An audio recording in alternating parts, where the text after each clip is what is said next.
ओम श्री गणेशाय नमः। नमस्कार बंधुगण, आपण मानंकु समस्तंकु आपणक निजस्व चैनल ज्योतिष दर्पण को मु हार्दिक स्वागत करुछि। आसंतु जानिबा कोन कहूछि आज आपणक राशि आपणक दिन। तेबे चालंतु वीडियोटी आरंभ करिबा आजिर सुविचार सहित। बंधुगण, भगवान श्रीकृष्ण कहिचंती जे समय हेउछि सबुठारु बड़ शिक्षक एवं सबुठु बड़ बलवान मध्य। थरे समय चाली गले केबे फेरी आसी न थाए। तेणु प्रत्येक मुहूर्त को सठिक भाव में व्यवहार करने शिखंतु। आपणकर प्राथमिकता को बुझंतु, निजर लक्ष्य स्थिर करंतु एवं से गुड़िक निरंतर भाव में काम करि चालंतु। कारण छोट छोट पदक्षेप मध्य जदि ठीक समय रे सठिक दिगरे नियाजिब तेबे जीवन रे किछि बड़ परिवर्तन आसी थाए। तेबे आसंतु जानिबा आजिर पंचांग। आज हेउछि 27 अगस्त 2025 बुधवार, भाद्रव मास शुक्ल पक्ष चतुर्थी तिथि अपराह्न 3:44 पर्यंत रहिबो। तापरे पंचमी तिथि आरंभ हेबो। चित्रा नक्षत्र सकाळ 8:43 पर्यंत रहिबो। तापरे हस्ता नक्षत्र आरंभ होइजिबो। आजिर राहु काल अपराह्न 12:28 रु 2:02 पर्यंत रहिबो एवं आजिर अमृत समय अर्थात दिनर सबुठारु शुभ समय सकाळ 9:50 रु सकाळ 11:32 पर्यंत रहिबो। चंद्र संध्या 7:21 पर्यंत कन्या राशि रे रहिबे एवं तापरे तुला राशि रे प्रवेश करिवे एवं सूर्य आज सिंह राशि रे रहिबे। आउ मध्य आज हेउची गणेश चतुर्थीर पवित्र पर्व एवं एही अवसर रे आपण समस्तंको आम चैनल तरफरु अनेक अनेक शुभ कामना। चलंतु एबे कुंभ राशि रो आजिर दैनिक राशिफल विषय रे विस्तृत भाव रे आलोचना करिबा। आज आपणकर कौनसी एक निष्पत्ति हठात भाव में किसी अनावश्यक समस्या सृष्टि करि पारे। तेणु आपण आज परिवार एवं संपत्ति संबंधी प्रसंग गुड़ी को गंभीरतार सह नियंतु। किछि पुराना असंपूर्ण एवं असमाप्त कथा आज आपण को हैरान मध्य करिवो, किंतु से गुड़ी को समाधान न करी आग को बढ़िबा मध्य आपण को पाए कष्टकर रहिबो। कर्म क्षेत्र में उत्तेजना एवं विवादर संभावना रहिछि, तथापि मन लगाई कठिन परिश्रम जदि करिवे आपण प्रत्येक प्रतिबंधक को दूर करि पारिबे। आउ मध्य आज आपणकर प्रयास गुड़ी को स्वीकृति एवं पुरस्कृत करा जिवो। तेणु शत्रु मानक नकारात्मक कथा द्वारा प्रभावित हेबार कोनोसी आवश्यकता नाही।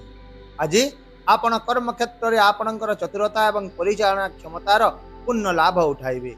सहकर्मी सहाय्य रे आपण समय मध्य आपणकर काम गुड़ी को मध्य समाप्त करिदेबे। सकारात्मक चिंताधारा एवं योजनाबद्ध प्रयास आपण को आज सफलता प्रदान करिवो एवं आयर माध्यम गुड़िक मध्य सुदृढ़ हेबो। क्यारियर दृष्टि आज आपणकर चिंताधारा रे परिवर्तन आपणकर जीवन को मध्य परिवर्तन करि पारे। भविष्य योजना आपणकर मूलदुआ को मजबूत करिवो एवं नूतन चिंताधारा आपणकर जीवन को एक नूतन आकार प्रदान करिवो। गणमाध्यम एवं व्यवसाय सह जड़ित कार्यकलाप अनुकूल रहिवो। जो माने चाकरी करूछंती आज समानंको एक इच्छित भ्रमण रे जीवार मध्य एक सुयोग मिलिवो। विशेष भाव में आज आपण रिक्स नेबा को पछघुंचा दियंतु नाही, कारण विजेता माने केबे हार मानंती नाही एवं हार मानिबा लोक केबे जीति पारंती नाही। एहा व्यतीत आज आपण आत्मविश्वास आपण क्यारियर को एक नूतन दिग प्रदान करिवो। सृजनशील चिंताधारा अध्ययन एवं प्रकल्प गुड़िक मध्य सहाय्य करिवो। आपण निजको आशावादी अनुभव करिवे एवं आगको बढ़िबा पाए प्रस्तुत रहिबे। ସେଥିପାଇଁ साहसिक लक्ष्य आज स्थिर करंतु एवं निजर शक्तिर पूर्ण व्यवहार करंतु। तथापि बंधुगण, यह व्यतीत आज आपण को किसी क्षेत्र में सतर्क मध्य रहिबा को पड़िबो। जेपरिक आज कौनसी अपरिचित व्यक्ति सहित अधिक आलोचना करंतु नाही। कौनसी सफलता पाइबा मात्रे तुरंत यह उपरे काम करंतु, कारण अधिक चिंता करिबा द्वारा समय चली जाई पारे। चिंता न करी ऋण नेबा किंबा ऋण देवा क्षतिकारक आज हेबो।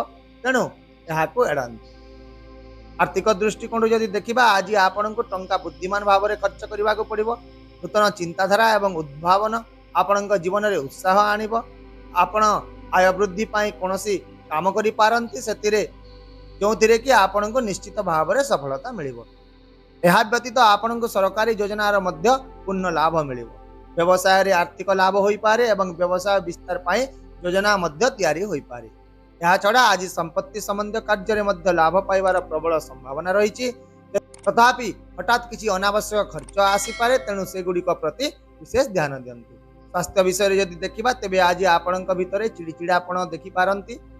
विशेष भाव में आज व्यायाम, हालुका खाद्य एवं समयानुसार विश्राम आपण बहुत गुरुत्वपूर्ण हेबो। पानी एवं पुष्टिकर खाद्य आपण शक्ति को बजाय रखिब एवं मानसिक चाप रक्षा पाइबा ध्यान किंबा संगीत आपण बहुत सहायक हेब। पारिवारिक दृष्टि आज कौन पारिवारिक कार्यक्रम प्रस्तुति आपण को व्यस्त रखिपारे एवं जदि घरर सहयोग अभाव रहिबा तेबे किछि काम आपण को एका मध्य संभाळिबा को पड़ी पारे। यह व्यतीत परिवार जदि अविवाहित सदस्य अछंती तेबे तांको पाई आज कौन एक भल प्रस्ताव आसीबार बहुत संभावना रही। तथापि आज दिनटी दायित्व एवं कर्तव्य रे परिपूर्ण रहिबो। परिवार अनेक काम आपण उपरे एककालीन भाव में आसीबो जहा जगु आपण किछिटा क्लांत एवं चापग्रस्त अनुभव करि पारंती। ता सहित वयस्कंक आवश्यकता एवं पिलांकर जत्न मध्य संतुलित करबा आपणक पाई कष्टकर होई पारे। किंतु आज आपण बंधु मानक सह भेट पड़िबा एवं समानक सहित समय बिताइबा आपणकर जीवन को रंगीन करिबो। सही परि प्रेम संपर्क रे साथींक सहित समय बिताइबा द्वारा किछिटा आश्वस्ति मिलिबो। आपणकर भावप्रवण समर्थन एवं उदारता आपणकर संपर्क को अधिक मजबूत करिबो एवं आपण दुहिंक मध्य गभीर संपर्क और विश्वास भावना रहिबो। यदि आपण विवाहित अटंती तेबे आज वैवाहिक जीवन में किसी घरोई समस्या को नहीं आपण स्वामी स्त्री मध्य हालुका युक्तितर्क हो पारे किंतु शांतिपूर्ण भाव में सहीटा समाधान मध्य होई जिवो। तथापि दिनर अधिकांश समय आज आपण दुहिंक भितरे नूतन रोमांटिक भावना जन्म नेब जहाँ आपणकर संपर्क को उत्साह रे भरीदेव। सामग्रिक भाव में प्रेम और वैवाहिक जीवन पाई आज दिनटी एक बहुत शुभ दिन हेब। आपणक पाई आज विशेष प्रतिकार आज भगवान गणेश को सठिक भाव में पूजा करंतु एवं मोदक अर्पण करंतु जहाद्वारा दिनटी आपणक पाई शुभ हेब एवं जीवन में सकारात्मकता वृद्धि पाइब। ताहेले बंधुगण मन रखंतु जे जीवन में जेते असुविधा आसुना कहीं जदि आपण धैर्य एवं कठिन परिश्रम सहित आगक बढ़े तेबे पथ गुड़िक आपे आपे खुले। आशा करुच्ची भिडियोटी को आपण सकारात्मक चिंताधारा सहित ग्रहण करेंगे एवं आपणकर दिन को आहरी सुंदर करेंगे। यदि आपण को आमर यह भिडियोटी पसंद आसिला तेबे दयाकोरी भिडियोटी को हाइप करंतु, शेयर करंतु एवं आपणकर मूल्यवान मतामत कमेंट बॉक्स रे निश्चित भाव में जणांतु। ता सहित आम चैनल को सब्सक्राइब करने को मध्य भूलंतु नहीं कारण प्रत्येक दिन आम आपणक पई आनी थाउ सठिक सहज एवं निर्भर योग्य राशिफल। तेबे आसंता काली पुणी देखा हेबा आउ एक नूतन राशिफल भिडियो सहित। से पर्यंत विदाय दियंतु। नमस्कार। जय जगन्नाथ।